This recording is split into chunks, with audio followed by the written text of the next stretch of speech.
Ilara's breath hitched. The warmth of the fireplace suddenly swallowed by the drawing room's chill. Thorn's gaze, usually so distant, locked onto hers. Her hands trembled, clutching her dress as Silas, the administrator, let out a low, venomous laugh from the doorway. Every eye turned, silence pressing down like a physical weight. She swallowed hard, searching Thorn's blue eyes, finding an intensity that promised both solace and destruction. This wasn't just about a drawing anymore. This was about everything. Before we dive into the story, leave your comment with a rating from 1 to 10 and tell us which city you're watching from. May this moment bring reflection and emotion to your heart. The rain had started, even before dawn, a steady drizzle drumming against the slate roof of Thorn Manor and turning the winding paths around the estate into a thick, ruddy muck. Day broke without much fanfare. The distant crow of roosters blending with the cheerful crackle of logs in the stuffy kitchen. That's where Ilara spent her first hours, usually surrounded by copper pots and the sweet, comforting scent of fresh-baked bread. She was a young woman, small-faced with capable hands, carrying a quiet serenity that felt out of place in the roughened bustle of the manor's working heart. Her name, rarely spoken aloud by the other staff, was usually just a murmur when old Cook wanted to scold someone, or when the rhythmic click of Ilara's mending needles stopped for too long. She was poor, practically invisible, always discreet, but there was a dignity to her, a quiet strength that shone through even in her simplest gestures. The late 18th century felt like it had rules carved in stone, and Thorn Manor, sprawling across the verdant hills of rural Virginia, was a perfect reflection of every single one of them. The power of Master Thorn, a widower and a respected landowner, could be felt in every hallway, in every lowered gaze that followed him. Folks whispered that his eyes were such a piercing blue, few could meet them for more than a second. They called him Master, sometimes even the squire among the locals, the owner of everything the sun touched on his vast lands. But there was something about him that seemed to go beyond the coldness of his titles, a silent, private sort of loneliness that had shadowed his steps ever since his wife passed. He maintained his composure with an almost chilling precision, observing the world from a distance, like a man who wasn't expecting much from it anymore. Ilara, though she'd never exchanged a direct word with Master Thorn, sensed his presence like an invisible force.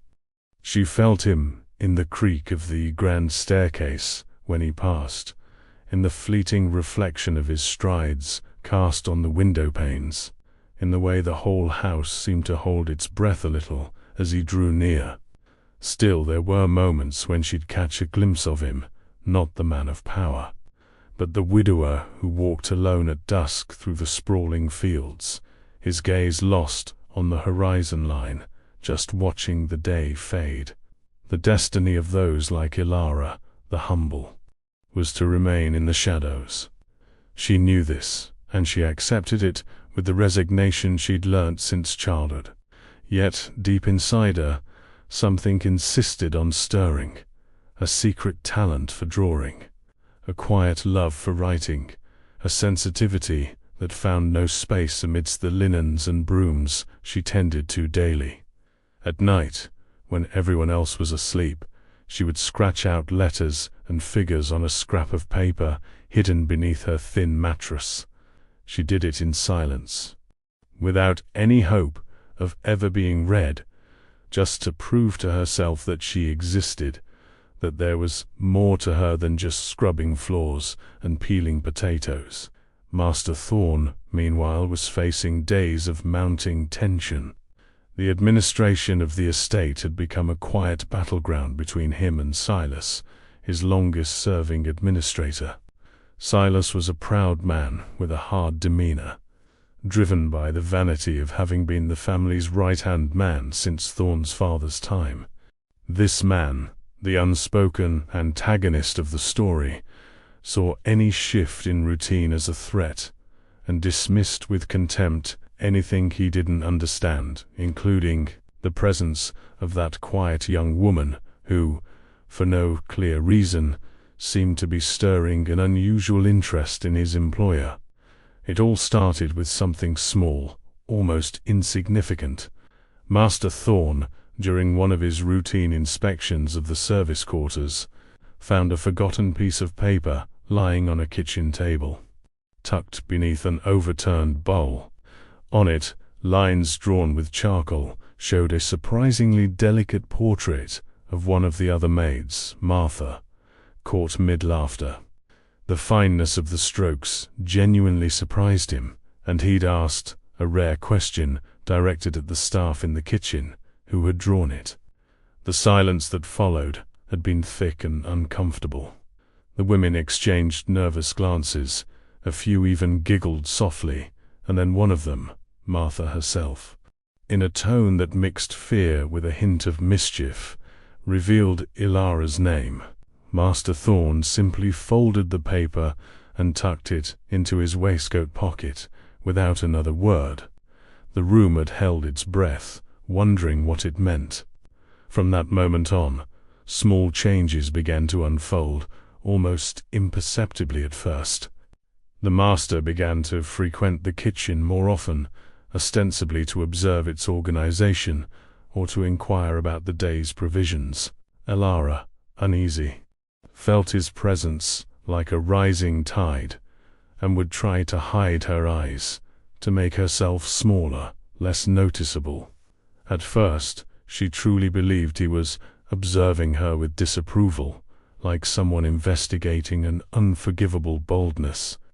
But little by little, his gaze stopped being purely inquisitive and became something else, curious, almost admiring. She, who had never truly been noticed by anyone in her life, began to feel the unfamiliar weight and warmth of being seen. It was both frightening and exhilarating.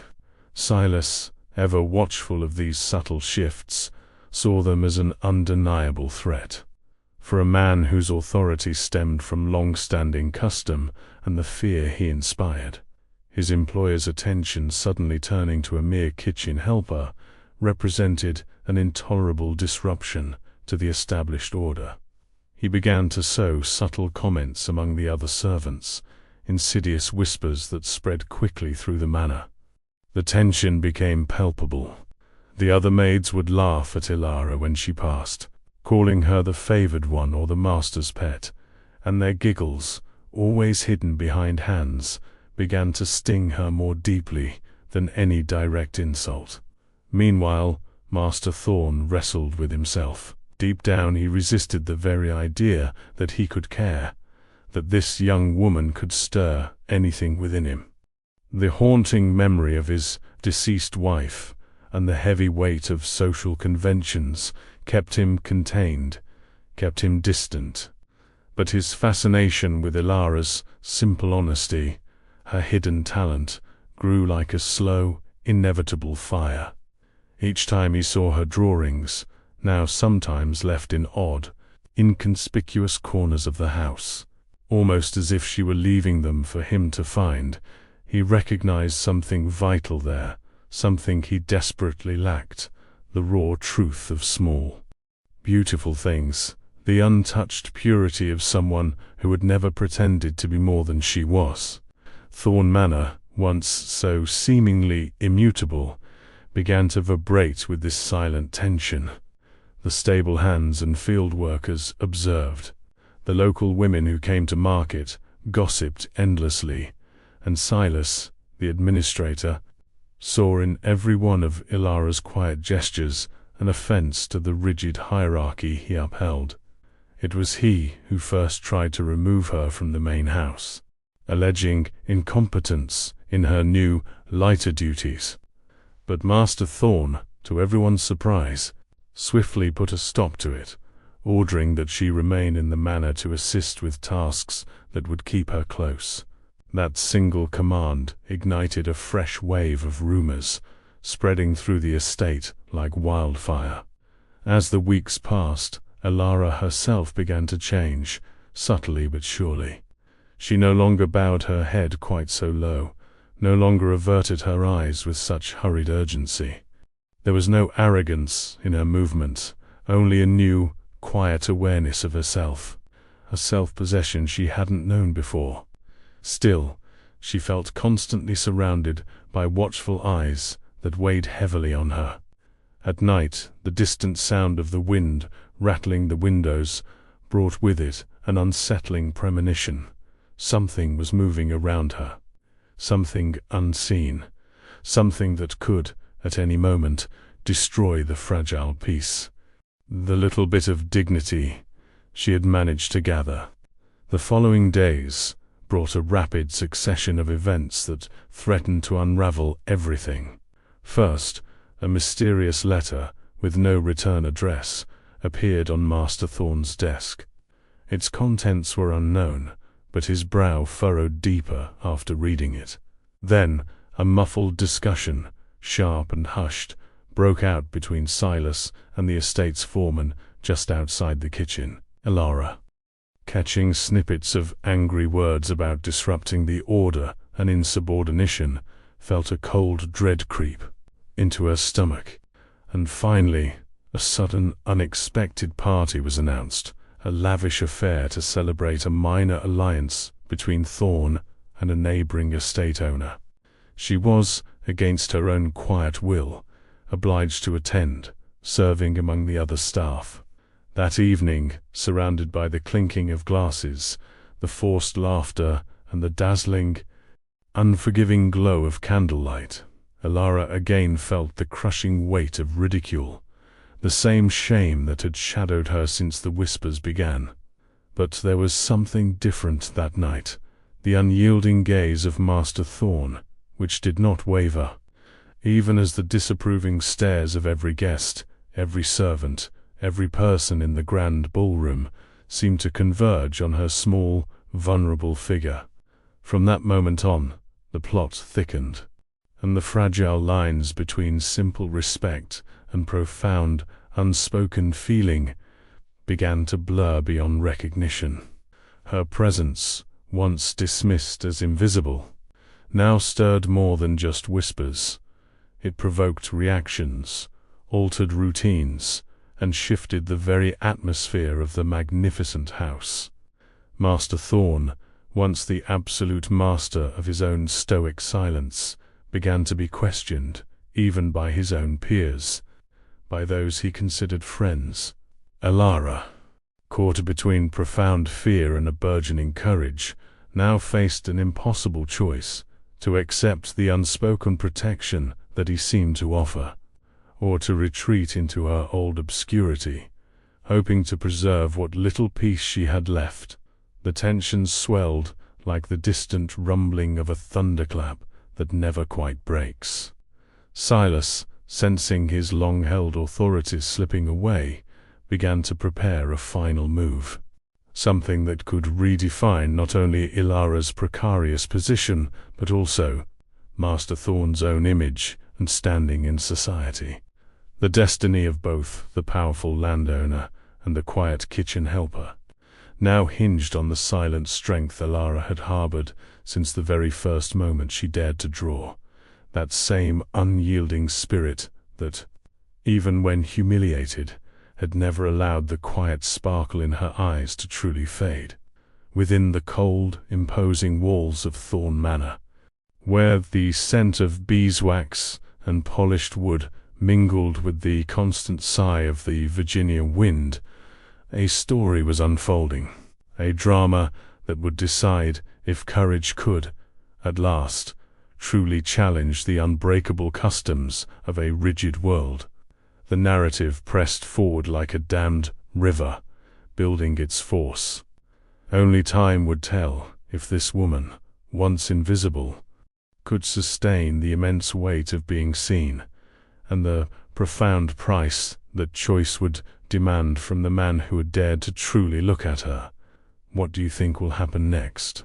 Will Ilara find the strength to stand tall, or will Silas's schemes crush her? Be sure to subscribe, like, and leave a comment sharing your predictions for Ilara and Master Thorn. Your thoughts keep this story alive. A heavy oak door had barely closed on the last carriage, its dull thud echoing through the quiet manor, but the memory of those judging eyes still prickled Ilara's skin. She'd managed to slip away to the deserted kitchen, the lingering scent of roasted meats and sweet pastries, a strange comfort in the sudden emptiness.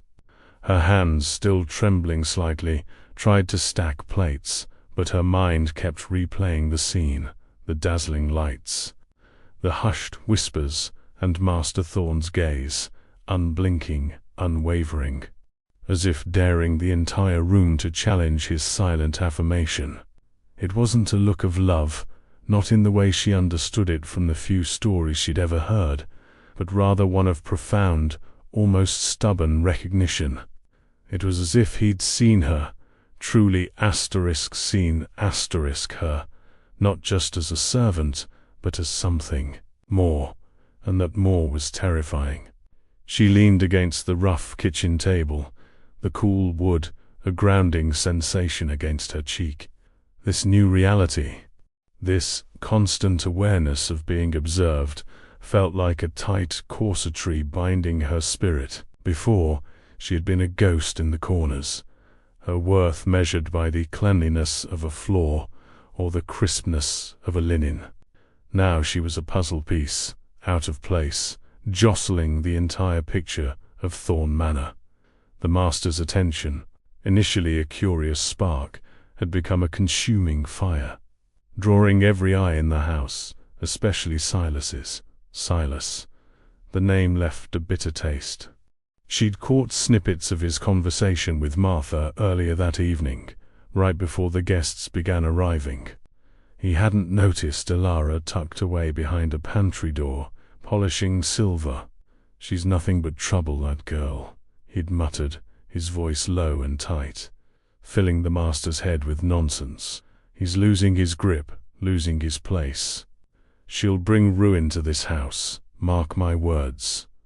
Martha, usually so quick to chatter, had simply nodded, her eyes wide with a mixture of fear and agreement. Ilara's heart had sunk then, a lead weight in her chest. Silas wasn't just annoyed, he was genuinely convinced she was a threat. And in his world, threats were dealt with one way or another.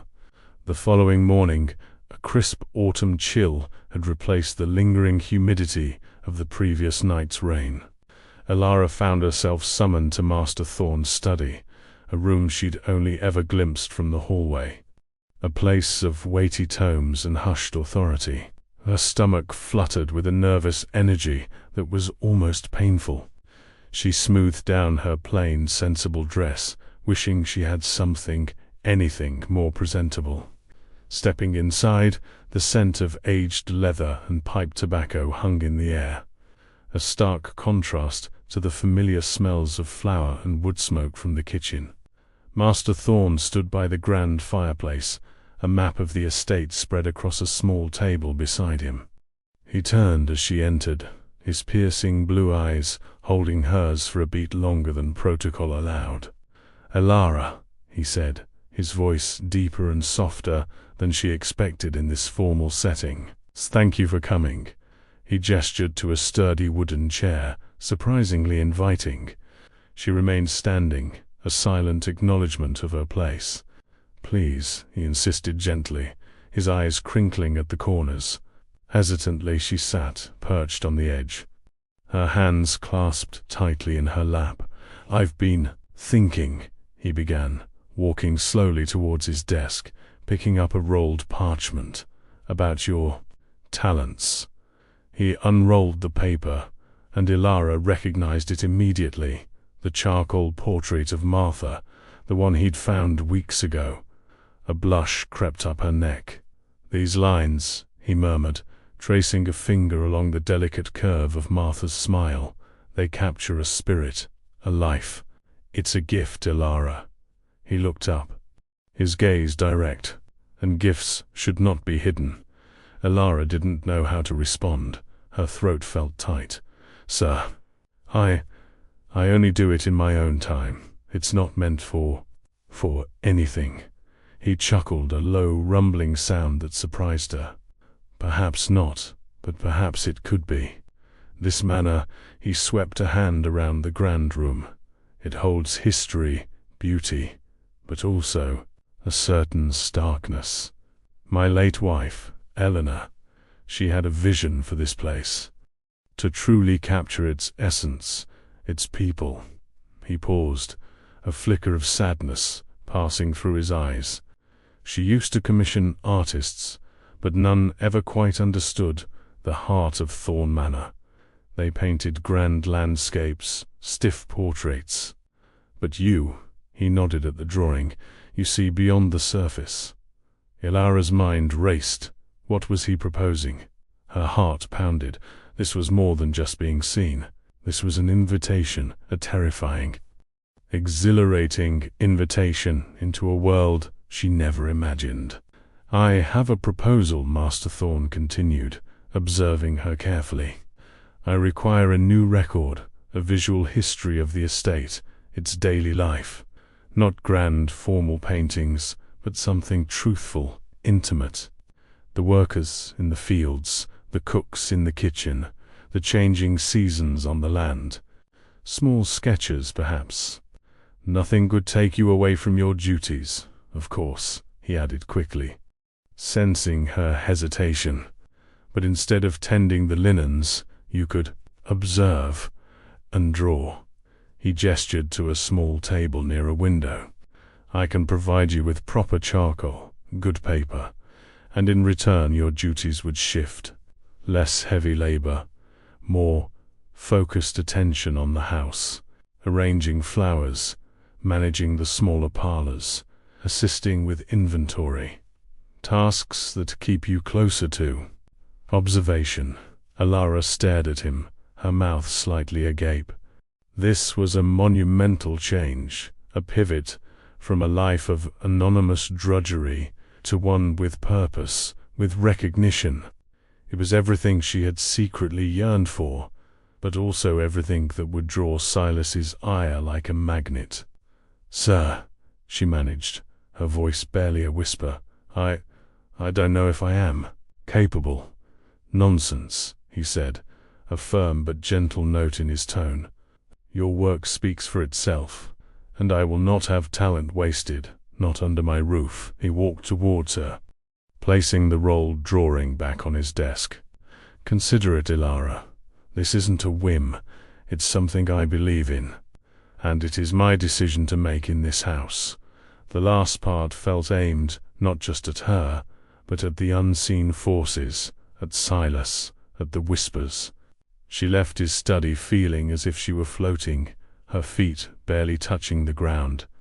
The heavy wooden doors of the manor house seemed lighter, the familiar hallways brighter. But the exhilaration was quickly tempered by a cold dread. How would the others react? How would Silas react? She got her answer quickly enough.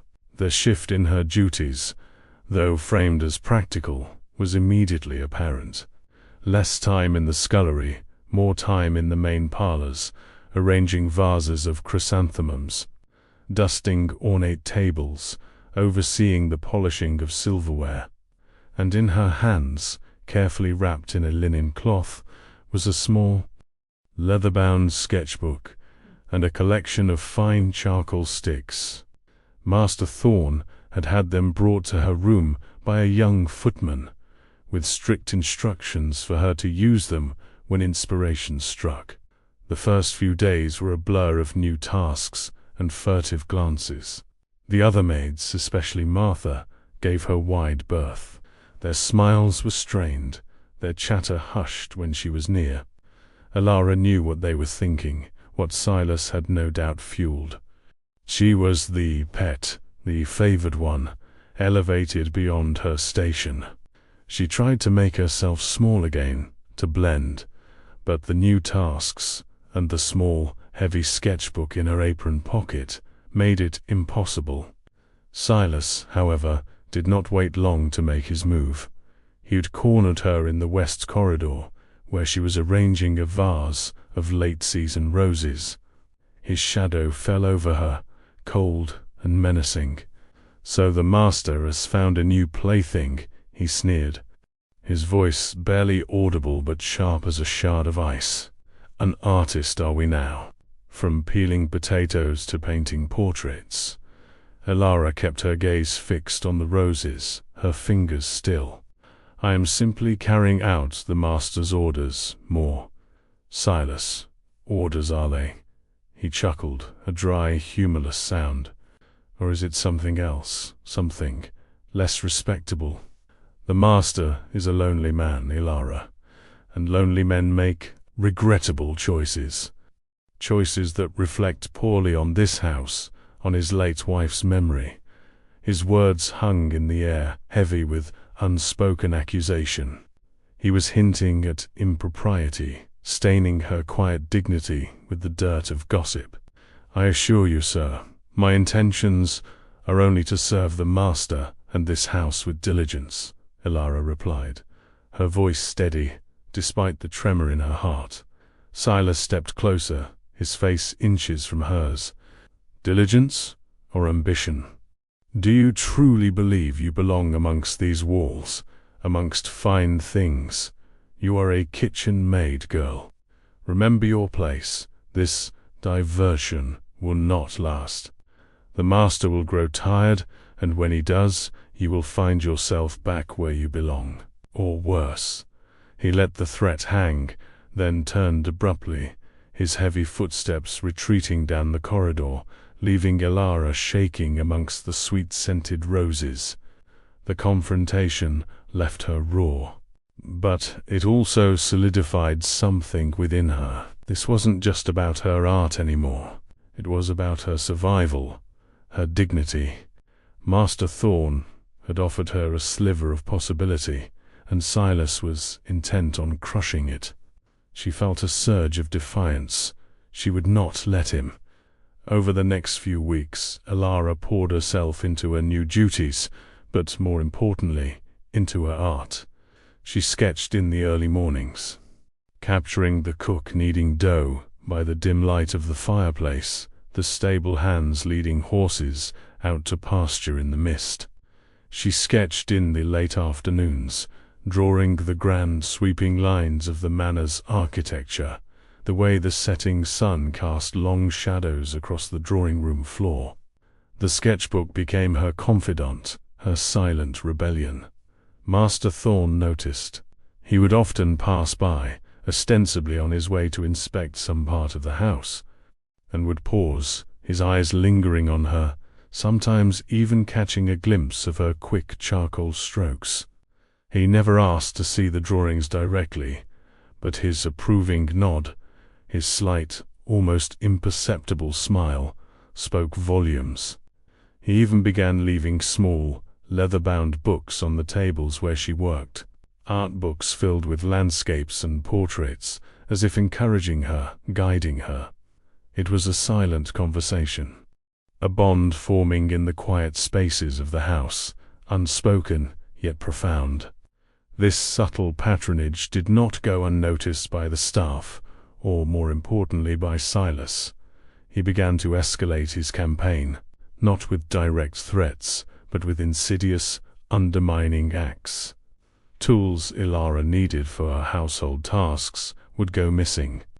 Instructions would be deliberately misinterpreted, leading her to make innocent mistakes that Silas would then highlight to Master Thorn with exaggerated concern. "She's not accustomed to these duties, Master," he'd say, a false sympathy dripping from his words. "Perhaps the kitchen is where she truly excels. These finer tasks require a delicate touch, an experienced eye." Thorn, however, was not so easily swayed. He would listen, his face unreadable, then quietly reissue the instructions to Elara himself, or even, on one occasion, retrieve the missing dust rag from Silas's own office, where it had inexplicably appeared. Each time, he would give Silas a look that was quiet but chilling, a silent warning that his machinations were transparent. The tension between the two men became a palpable thing, a taut wire stretched across the manor house, vibrating with unspoken animosity. One afternoon, Elara was sketching in the grand library, capturing the way the afternoon light fell across the spines of ancient books. She was so absorbed she didn't hear the soft footsteps approach until a hand gently touched her shoulder. She jumped, startled, her charcoal skittering across the page. It was Master Thorn. "Forgive me, Elara," he said, his voice unusually gentle. "I didn't mean to alarm you." He looked down at her sketch, a detailed rendering of a shadowed corner of the library. "Remarkable," he murmured, his eyes lingering on a particularly delicate detail. "The way you see light. It's truly unique." He then pulled up a chair beside her, a rare gesture of intimacy that made Elara's heart race. "I've received another letter," he said, his tone shifting, becoming more serious. "From the Society for the Preservation of Virginia's Natural History. They are seeking an artist to illustrate their upcoming publication on native flora and fauna. A rather ambitious project, I might add." He paused, then looked at her directly. "And I believe you would be perfectly suited for it." Elara's breath hitched. Illustrating a book for a prestigious society. It was an impossible dream, a world away from Thorn Manor, from her humble origins. "Sir, I couldn't possibly. I wouldn't know where to begin." "You would begin with what you know, Elara. The flowers in the garden, the birds that nest in our eaves, the animals that roam our woods. You have an eye for detail, a way of bringing life to your subjects. And I," he continued, his voice firm, "would ensure you have all the resources you need. Access to the gardens, to specimens, to proper instruction on botanical illustration, if you wish." He was offering her the world, or at least a window into it. "But the society," Elara stammered, "they would never accept someone like me. I have no formal training." "No name." Thorn's jaw tightened. "I will make the introduction, Elara. They respect my judgment, and your work will speak for itself." He leaned closer, his voice low. "This is more than just an opportunity for you, Elara. It is also a statement that talent, true talent, should not be confined by birth or station. It's time, I think, to challenge some of these dusty old notions." The weight of his words settled on her. He wasn't just offering her a chance. He was putting his own reputation on the line, using her as a point of defiance against the very societal rules he, as a gentleman landowner, was supposed to uphold. This was a direct challenge to Silas, to the gossiping servants, to the entire rigid structure of their world. This wasn't just about Elara drawing. It was about Master Thorn drawing a line. A knot formed in her stomach, a mixture of overwhelming gratitude and paralyzing fear. If she accepted, there would be no going back. Her quiet life would be irrevocably shattered. She would become a public figure, a point of controversy, possibly a figure of ridicule for some, or perhaps a beacon of hope for others who felt unseen. "What if I fail, sir?" she asked, her voice barely a whisper.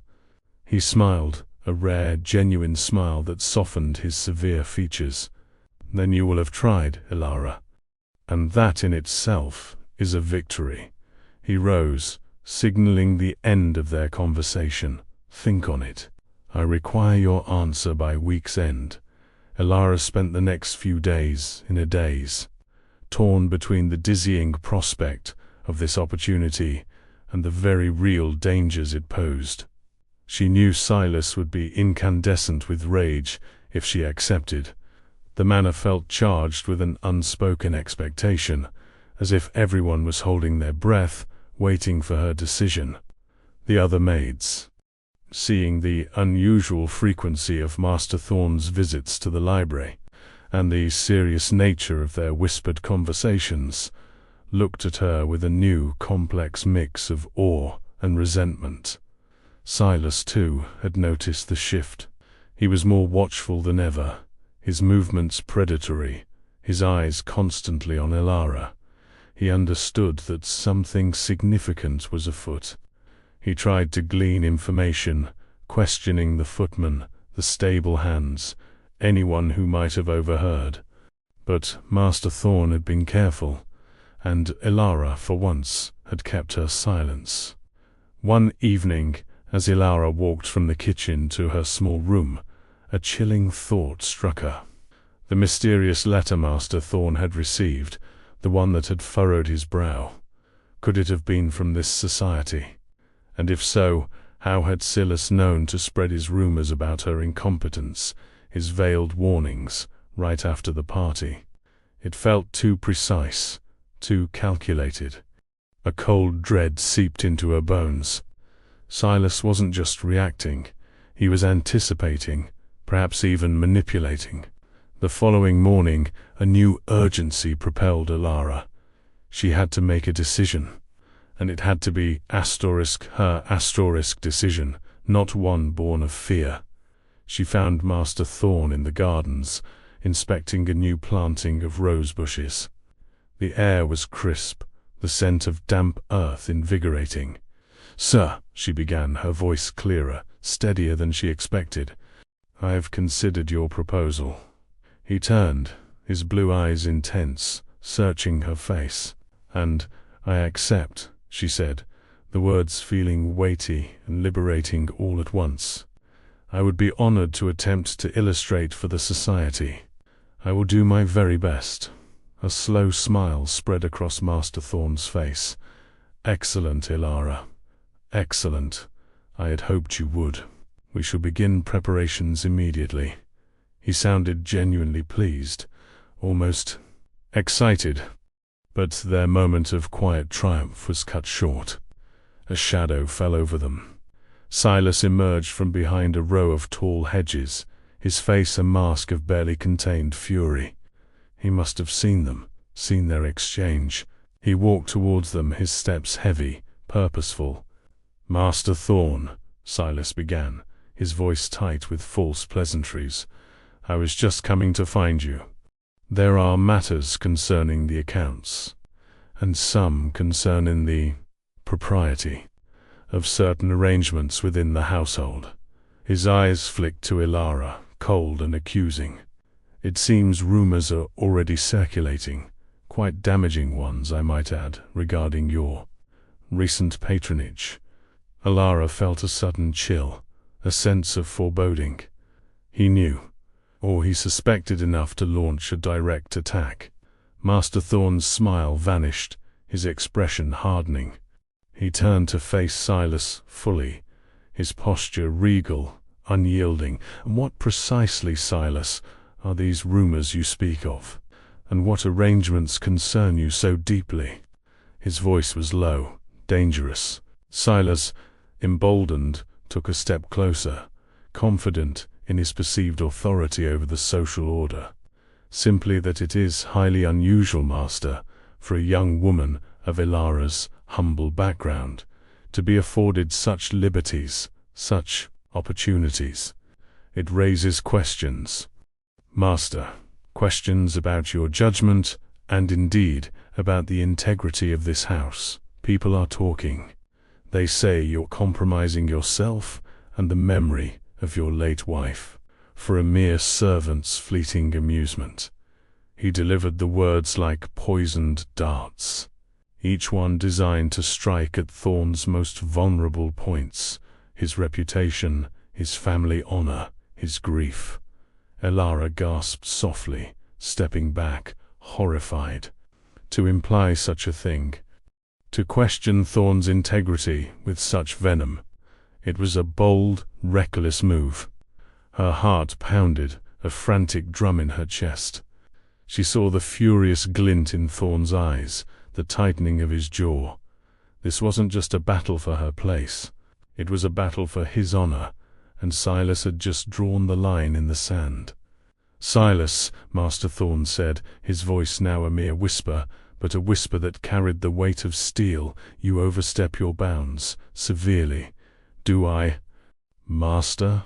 Silas pressed, seeing Thorn's anger, but misinterpreting it as weakness. "Or am I merely speaking the truth that others are too afraid to utter? The truth that this house requires order, decorum, and respect for tradition. This elevation of Ilara is a disruption, a mockery of all we stand for." He paused, then delivered his final calculated blow. "Perhaps, Master, if your intentions are so pure, you might consider offering her a more suitable position. One that would legitimize her presence, silence the whispers, and solidify your own reputation once more. A governess, perhaps. Or, dare I say, an apprentice in a respectable trade far from here." The silence that followed was deafening, broken only by the rustling of leaves in the autumn breeze. Ilara looked at Master Thorn, her eyes wide with fear and a terrible understanding. Silas had forced his hand, cornered him. He was challenging him to choose between his reputation and his quiet patronage of her. Her future, her fragile new hope, hung precariously in the balance, dangling by a thread over the abyss of Silas's cruel ambition. Master Thorn stood frozen, his face a mask of conflicting emotions.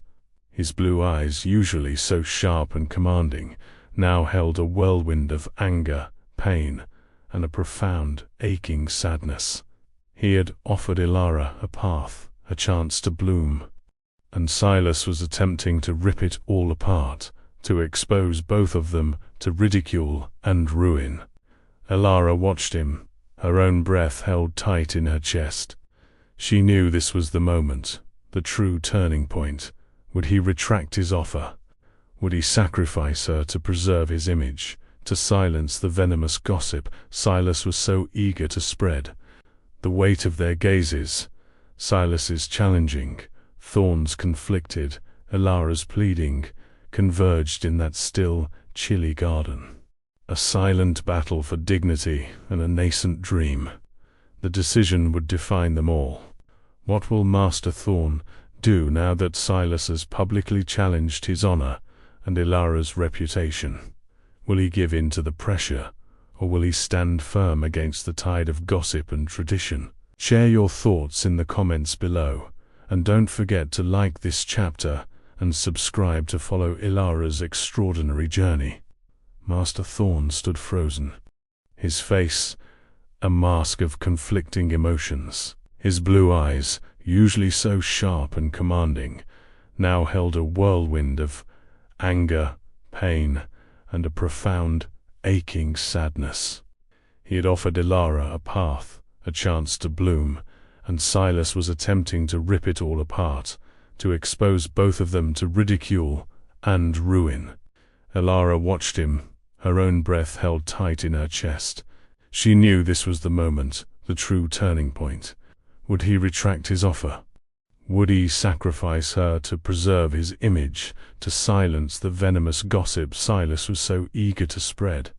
The weight of their gazes, Silas's challenging, Thorn's conflicted, Ilara's pleading, converged in that still, chilly garden, a silent battle for dignity and a nascent dream.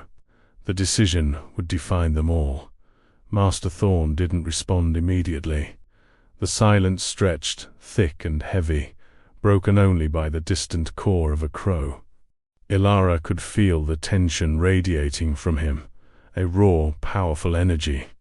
Silas, misinterpreting Thorn's pause as hesitation, perhaps even defeat, allowed a small, satisfied smirk to twitch at the corner of his lips. That was his first mistake. Thorn's gaze, which had been fixed on Silas, now swept to Ilara for the briefest of moments, a flicker of something she couldn't quite decipher: resolve, apology, encouragement, before hardening once more as he faced his administrator. "Silas," he said, his voice low, steady, and dangerously calm, "you seem to have forgotten something. This is my estate. And my decisions are not subjected to your review, nor to the idle gossip of others." He took a deliberate step closer to Silas, his height imposing, his presence radiating an authority that even Silas, for all his bluster, couldn't ignore. "Ilara will not be a governess. She will not be sent away to learn some respectable trade. She is an artist, a talented artist, and she will be illustrating for the Society for the Preservation of Virginia's Natural History." Silas's smirk evaporated. His jaw tightened, his eyes darting from Thorn to Ilara, then back. "But, Master, the implications, your reputation, this is unprecedented. What will people say?" His voice, though still outwardly respectful, was laced with an almost desperate disbelief. "What people say, Silas, is often born of ignorance or malice," Thorn retorted, his voice rising, a controlled thunder. "And I will not have the operations of my estate dictated by either. Ilara's work is a matter of genuine talent and a contribution to knowledge, something my late wife would have applauded. I stand by my decision, and I expect you to uphold it without question or complaint. Is that understood?" The demand hung in the crisp autumn air. Silas swallowed hard, his face pale with fury and a realization that he had spectacularly miscalculated. He had pushed too far, and Thorn had pushed back harder. "Yes, Master," he bit out, the words tasting like ash in his mouth. He shot one last venomous glare at Ilara, a promise of future retribution, before turning stiffly and marching away, his heavy boots crunching loudly on the gravel path. Ilara let out a shaky breath she hadn't realized she was holding. Her knees felt weak.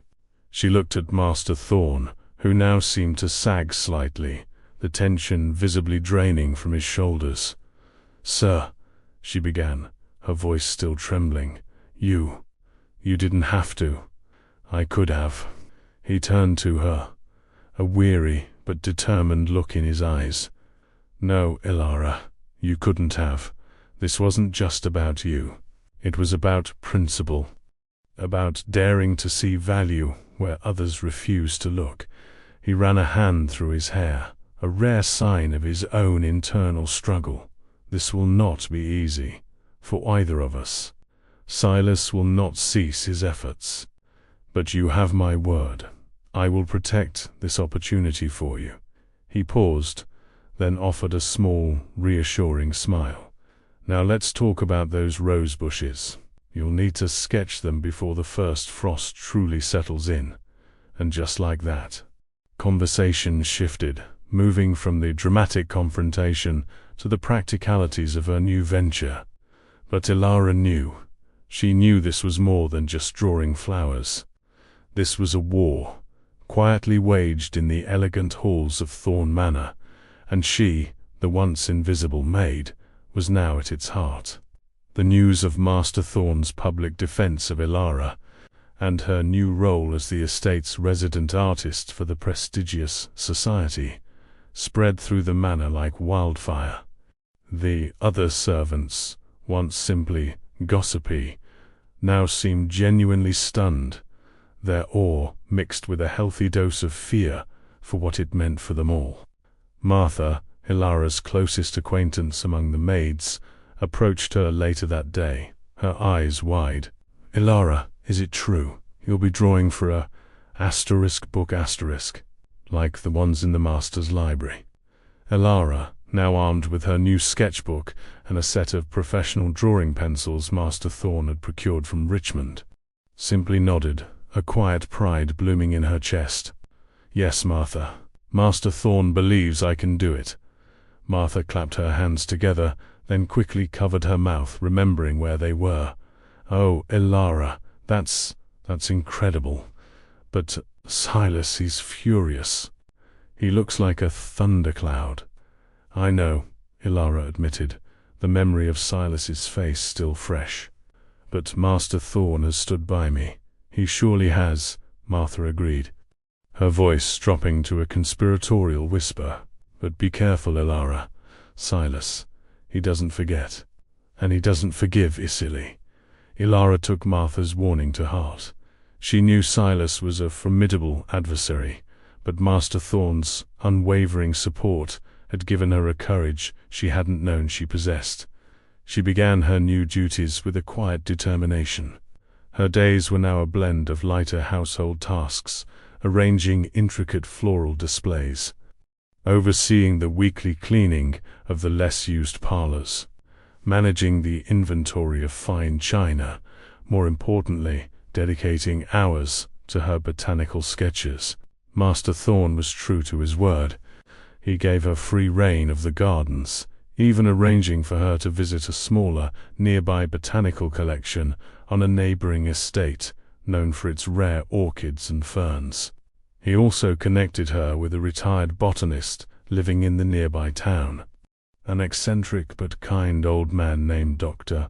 Finch, who patiently tutored her in the precise art of scientific illustration.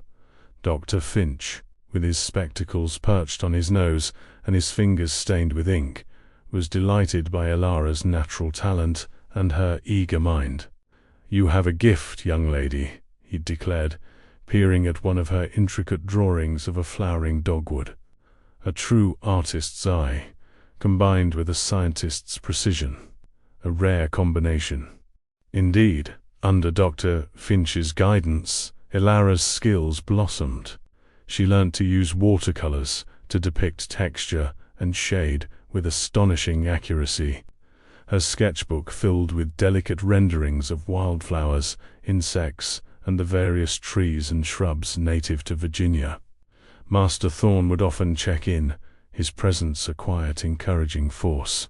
He never interfered, but his approving nods and occasional quiet questions. "Have you noticed the way the light catches the veins on that oak leaf, Ilara?" showed his genuine interest and growing respect. Their bond deepened in these shared moments of quiet observation. It wasn't a romantic connection, not in the traditional sense, but something deeper, more profound, a shared appreciation for beauty, a mutual understanding born of unspoken empathy. Ilara, for the first time in her life, felt truly seen, truly valued, not just for her labor, but for her intrinsic self. And Master Thorn, she sensed, found a quiet solace in her company, a gentle easing of the loneliness that had long shadowed him. He sometimes shared anecdotes about his late wife, Eleanor, recalling her love for flowers and her own attempts at sketching, finding a connection to her through Ilara's work. But Silas, true to form, was lurking. His methods grew more subtle, more insidious. He couldn't openly challenge Master Thorn anymore, not after that public dressing down, so he worked behind the scenes. Anonymous letters, filled with veiled accusations about Ilara's unsuitable influence and Master Thorn's losing touch, began to circulate among the local gentry. Whispers reached the ears of the society members, suggesting that Thorn's chosen artist was merely a pretty face, an untrained dilettante. One afternoon, a carriage bearing the crest of the Society for the Preservation of Virginia's Natural History rolled up the long drive to Thorn Manor.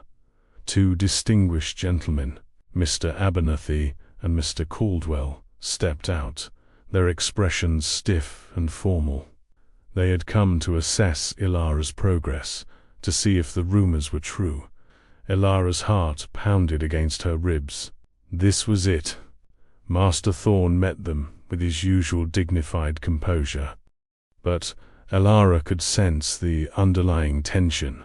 He led them to the library, where Ilara had laid out her finest work, her completed sketches, her watercolor studies, her meticulously detailed botanical drawings. She stood beside the table, her hands clasped, trying to appear calm. But her mind was a whirlwind of anxiety. More. Abernathy, a man with thin lips and piercing, critical eyes, picked up a drawing of a monarch butterfly on milkweed.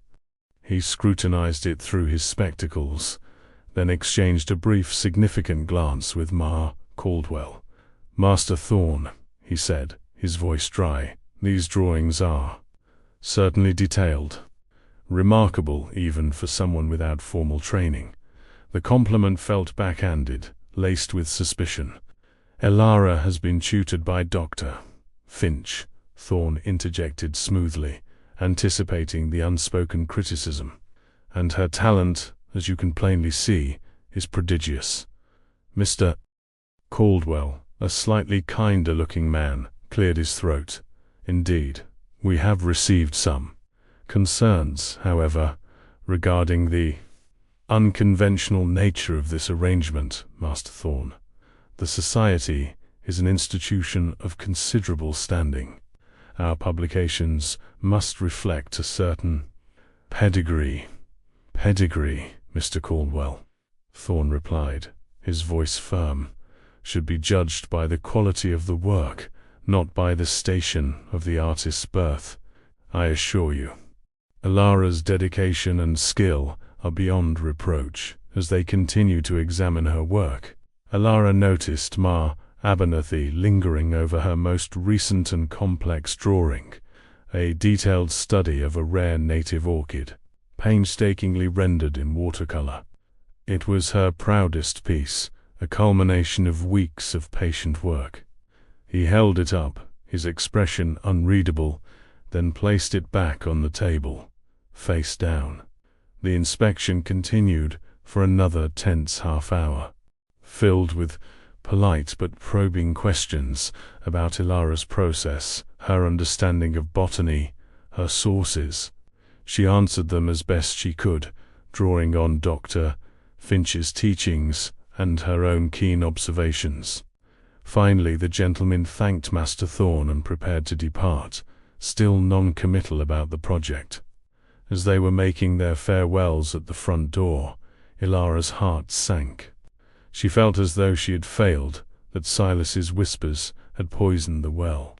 She began to gather her drawings, intending to put them away. But as she reached for a prized orchid painting, the one M.R. Abernathy had flipped over, she paused. Something felt wrong. The paper felt different, lighter, almost flimsy.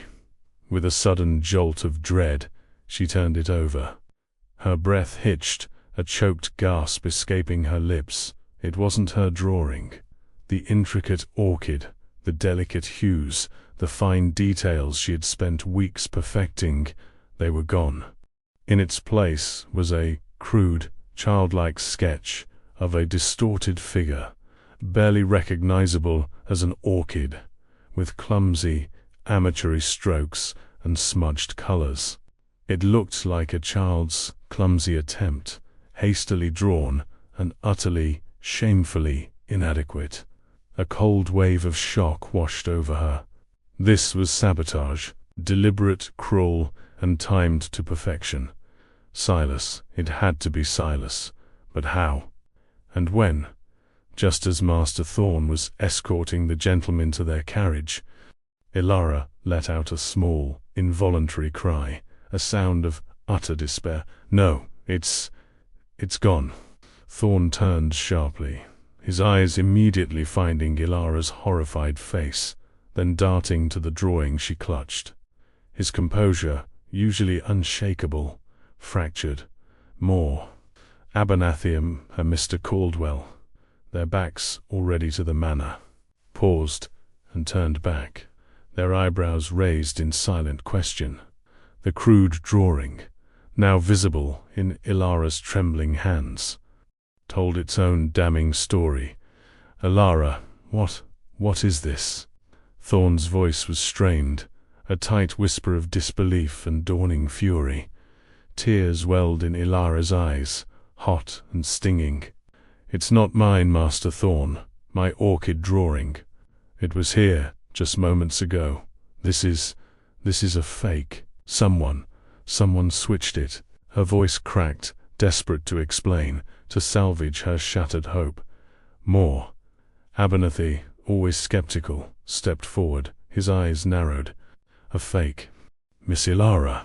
An interesting claim. Are you suggesting your remarkable talent extends to producing two vastly different styles of work?" His tone was laced with thinly veiled contempt, already convinced of her deception. The weight of their stares, their disbelief, their judgment, pressed down on Ilara. She could feel her new world crumbling around her.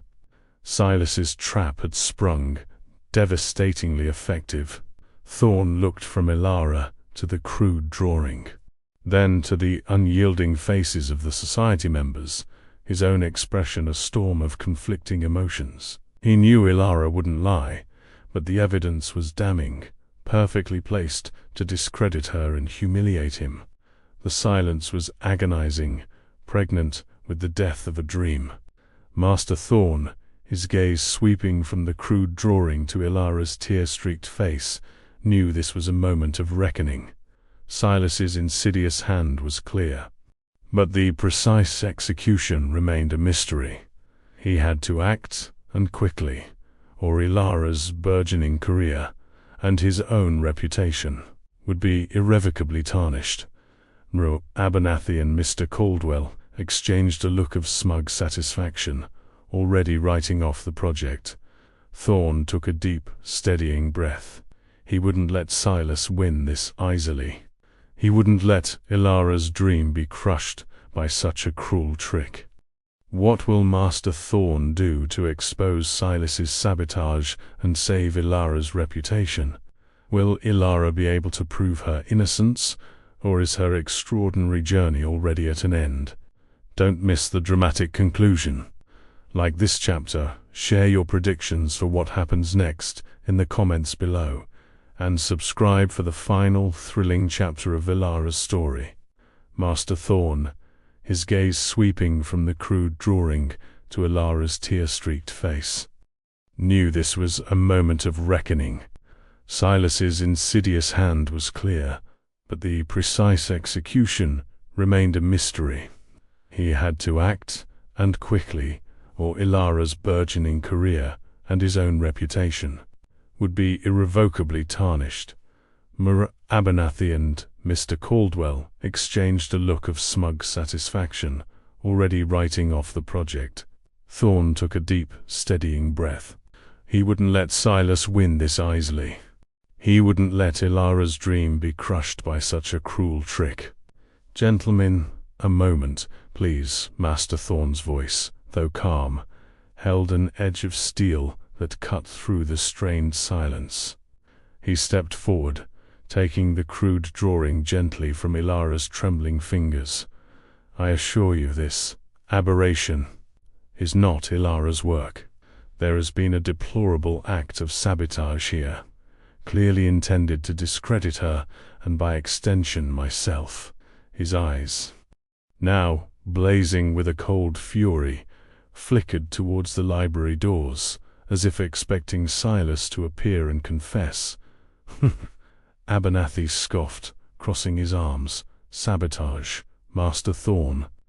A convenient accusation, wouldn't you say? The young woman herself was found holding it, and given the unusual circumstances of her discovery, one might assume a certain desperation to secure this position." His words were like daggers, aimed straight at Ilara's heart. Ilara flinched, biting back a fresh wave of tears. How could they believe such a thing? She looked to Master Thorn, her eyes silently pleading for help. Thorn straightened, his posture radiating unyielding authority. "I do not make accusations lightly, Abernathy. Ilara has been under my patronage, yes, but her talent is undeniable, and her integrity is beyond question. She's shown me countless pieces, some of which you just observed in the library. This," he held up the crude drawing, "bears no resemblance to a genuine hand. Not in stroke, not in composition, not in spirit. Perhaps a moment of haste," Mr. Caldwell suggested, though his expression remained skeptical, "or an attempt to show range." Thorne shook his head. "No, and I can prove it." He turned to Alara. "Alara, where is the other drawing? The true orchid study?" Alara wrung her hands. I don't know, Master Thorne. It was right here. Face up, when you left with the gentleman. I picked it up, and it was this. Someone must have taken mine and replaced it, in that small window of time." Her voice was still shaky, but a flicker of defiance sparked in her eyes. She wasn't a cheat, and she wouldn't let them believe she was. Master Thorne nodded slowly, his mind racing. He had to think quickly. He knew Silas was behind this, but he needed more than suspicion. He needed proof. "Gentlemen," he said, addressing the society members, "you have seen Ilara's work. You have seen the precision and beauty she is capable of. Allow me one moment to verify something." He turned to the footman, who had been standing discreetly by the door, observing the unfolding drama. "Fetch Dr. Finch, please, immediately. Tell him it is urgent." The footman, sensing the gravity of the situation, bowed quickly and hurried off. While they waited, the tension was palpable. Mr. Abernathy openly looked at his pocket watch, clearly annoyed. Alara felt a fresh wave of nausea. What if Dr. Finch couldn't confirm anything? What if Silas had been too clever? It felt like an eternity before Dr. Finch, his spectacles askew and his white hair slightly disheveled from his hurried arrival, bustled into the manor foyer. He carried his worn leather satchel, a constant companion. "Master Thorne, my dear Ilara, what is this urgency?" he asked, his voice a little breathless. Thorne wasted no time. "Dr. Finch, these gentlemen from the society are here to review Ilara's work. A specific drawing, a detailed watercolor of the native orchid, has been compromised. It has been replaced with this." He handed Dr. Finch the crude drawing. Dr.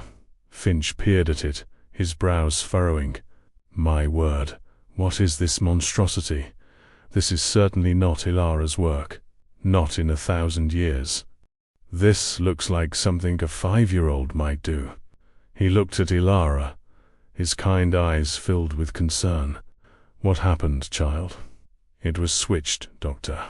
Finch," Ilara explained, a glimmer of hope returning. "My true drawing was here. Now it's gone." Dr. Finch nodded gravely. "Indeed, Ilara's touch is unmistakable. The precision of her lines, the delicate layering of her watercolors. This crude attempt lacks any of it." He then turned to Mr. Abernathy and Mr. Caldwell. "Gentlemen, I have been tutoring this young woman for weeks. Her skill is exceptional. I would stake my own reputation on it. To suggest she produced this is an insult to her prodigious talent." Mr. Abernathy, though still wary, seemed to soften slightly under Dr. Finch's earnest defense.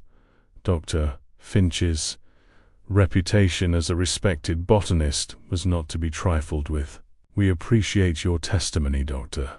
Finch," he conceded, "but without the original drawing, we are left with conflicting evidence." But that's where you're mistaken, Mr. Abernathy," Master Thorne interjected, a knowing look in his eye. He turned to Dr. Finch. "Dr. Finch, do you recall the special paper Ilara used for her most important botanical studies?" The vellum I procured for her from the city, for the Society's project. Dr. Finch's eyes lit up. Of course.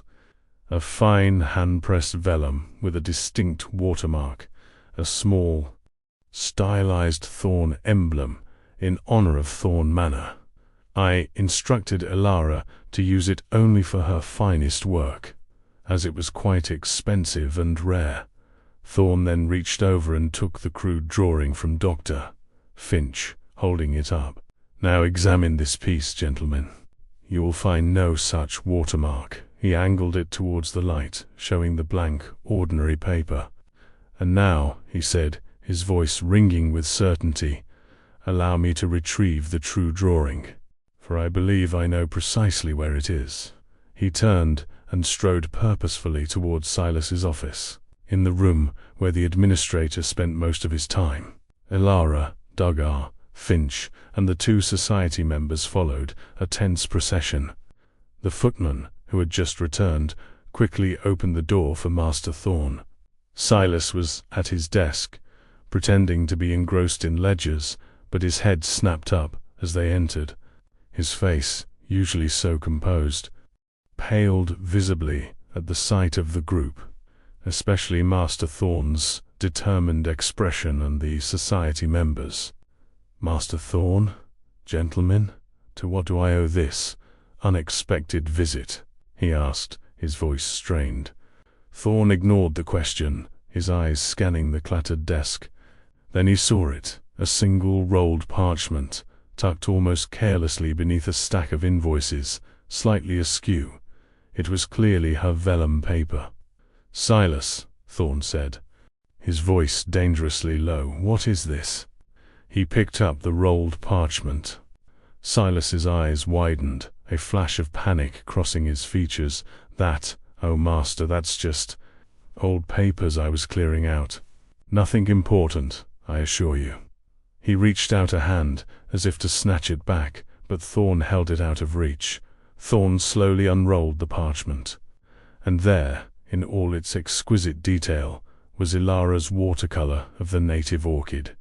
Every delicate petal, every intricate vein, every subtle shade of purple and green. And, as he held it up to the light, the faint, stylized thorn watermark shimmered in the corner. A collective gasp went through the room. Elara, seeing her lost masterpiece, felt a wave of relief so profound it nearly brought her to her knees. Dr. Finch let out a triumphant "Aha!" Mr. Abernathy and Mr. Caldwell exchanged a look that was no longer skeptical, but utterly chagrined. Thorn turned the true drawing to Silas, his gaze icy. Old papers, Silas. Nothing important. This is Elara's finest work, the very piece she presented for the Society's consideration, and it bears the distinct watermark of the vellum I specifically commissioned for her project. He then held up the crude fake, and this was found in its place. What say you to this, Silas? Silas, trapped, stammered, his carefully constructed composure crumbling. I don't know how that got there, Master. Perhaps a mistake. Someone else must have planted it. His eyes darted wildly, searching for an escape. Planted it, Silas. Thorn scoffed, a rare display of open contempt, in your own office. And then you claim this masterpiece is old papers. This is not merely a mistake, it is a deliberate act of malice. You, Silas, have not only attempted to sabotage Elara's opportunity, but have also cast a grave aspersion on my judgment and the integrity of this house. Mr. Abernathy, now thoroughly convinced, stepped forward, his voice stern. Master Thorn, we apologize for our earlier skepticism. The evidence is clear. This young woman's talent is indeed remarkable, and this act of deception is truly despicable. He shot a withering look at Silas. We will, of course, proceed with Elara as our illustrator. This is precisely the kind of fresh talent and genuine insight our society seeks. Silas was utterly defeated. His face was ashen, his shoulders slumped. He had gone too far, and his pride had led to his public humiliation. The rigid hierarchy he had so desperately sought to maintain had been shattered, not by Ilara's ambition, but by his own vindictive actions.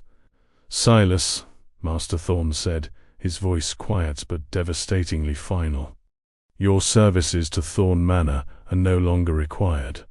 You will gather your belongings and depart this estate by sunset. I will arrange for your wages to be sent to you." Silas opened his mouth to protest, but no words came out. He simply stared, a defeated, broken man. He had lost everything: his position, his authority, his years of perceived power, all because he couldn't tolerate a quiet maid daring to rise above her station. As Silas stumbled out of the room, leaving behind a silence that was now filled with a sense of justice, Master Thorn turned to Ilara. His stern expression softened into one of profound respect and perhaps even a hint of admiration. "Ilara," he said, extending her true orchid drawing, "this is yours. And your future, I believe, is just beginning." Ilara took the drawing, her fingers tracing the delicate lines. Tears, this time of joy and immense relief, streamed down her face. She looked at Master Thorn, then at Dr. Finch, and finally at Muff Abernathy and Mr. Caldwell, who now looked at her with genuine awe. She had not only survived, she had triumphed. Her quiet dignity had found its voice, and her hidden talent had finally been recognized. The path ahead would still be challenging, but she was no longer alone, and no longer afraid. The walls of Thorn Manor, once confining, now felt like a foundation for her new, extraordinary life. The news of Silas's immediate dismissal and Ilara's official appointment by the society echoed through Virginia. A story whispered from drawing rooms to market stalls. It was a tale of an invisible hand defying tradition, of talent overcoming prejudice, and of a powerful man standing firm for what was right. Thorn Manor itself seemed to breathe a sigh of relief, the air lighter, the atmosphere less tense. Ilara, now spending her days sketching and painting with Dr. Finch's continued guidance, found a burgeoning confidence she never imagined possible. Her illustrations for the Society's publication were met with widespread acclaim, celebrated for their beauty and scientific precision. She was no longer just a maid. She was an artist, a respected contributor, a woman who had dared to be seen. And in Master Thorn's quiet, approving gaze, she found not just a patron, but a true ally, a kindred spirit who had recognized the truth of her heart. What an incredible journey Ilara has undertaken, from the shadows of Thorn Manor to the pages of history. What was your favorite moment from her story, and what lessons do you think we can all take from her courage? Don't forget to show your support by hitting the like button, sharing your thoughts in the comments below, and subscribing so you don't miss out on more inspiring tales of triumph and transformation.